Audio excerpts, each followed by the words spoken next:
Сәлеметсіздер ме менің көрермендерім? Бүгін мен канкучи жабатын боламын. Менімен бірге болыңыздар, видеоны соңына дейін көріңіздер. Капустаның арасына жаққанға арналған осы канкучиді жасайтын боламын. Мінекей осындай керемет әдемі болып шықты. Сәбіз салатына қоссаңыздар да болады, және барлық тағамдарды, мысалға ет тағамын асқан кезде осыны қосып жесеңіздер, тәбеттеріңізді аша түседі. Енді канкучиді жасау үшін алдын ала қызыл болгар бұрышы мен ашты бұрышымызды сатып алған кезде бір апта қойып қоямын. Міне осылай болгар бұрышымды тазаламай бір аптадай қойып қоямын. Осылай солып өзінің көлемін кішкене жоғалтатын болады. Кептіріп алыңыздар.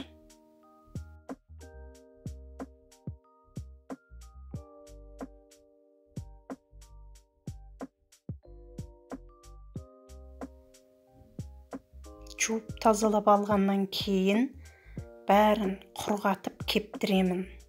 Ашты бұрышымның өстіп сабағын жұлып алып тастаймын. Жуғаннан кейін жақсылап сүртіп кептіріп алыңыздар.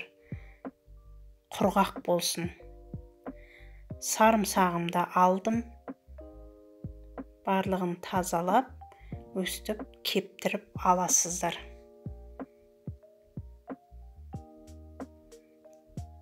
Енді осы заттарымды турап аламын.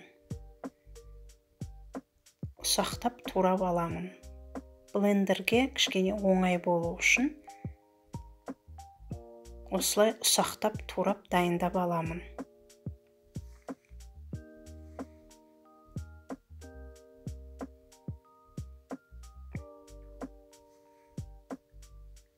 Турап алған заттарымды енді блендердің көмегімен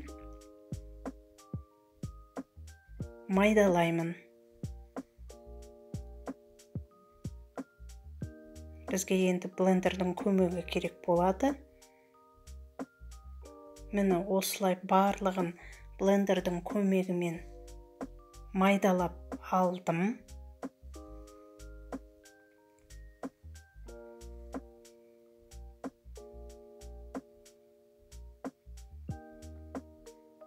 Енді осы майдалап алған болгар бұрышы, ашты бұрыш, чесноктың үстіне толтырып 2 ас қасық тұз салдым. Кориандр салсаңыздар да болады. Бірақ мен салған жоқпын.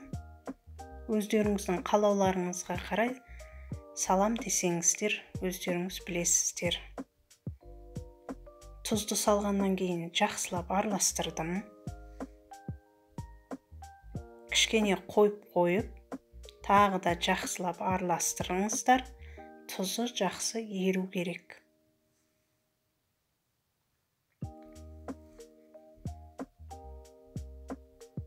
Тұзы ерігеннен кейін алдын ала жуып тазаланған іші құрғақ банкына алып, осы дайын болған канкучимді құямын. Міне канкучим дайын болды менің. Мінекей осындай керемет әдемі, түсі де керемет болып шықты.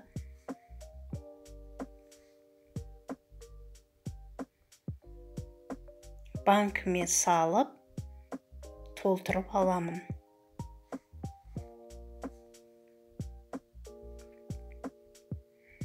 Мінекей қысты күні өте таптырмайды. Тек қана капустаның арасына жаққанға ғана емес, басқа салаттарға да қоссаңыздар болады. Мысалға сәбіз салат, капустадан салат жасасаңыздар, аштының орнына осы канкучиді қоссаңыздар болады. Шашлық жасаған кезде де. Мінекей мен банкілерім толтырып алдым. Менде 1 литрден асатындай канкучи шықты. Қақпағын жақсылап бұрап, холодильникте сақтаймын. мінекей осындай керемет әдемі болып шықты. Жасап көріңіздер. Егер менің видеом ұнаса, маған подписаться етіп, лайк қойып, комментарий жазуды ұмытпаңыздар. Қоңыраушаны басып қойыңыздар. Әлі алда тағы да жақсы рецепттер болады. Менімен бірге болғандарыңызға рахмет. Мені қолдап, комментарий жазып, маған лайк қойып, қолдағандарыңызға көп рахмет. Келесі кездескенше сау болыңыздар.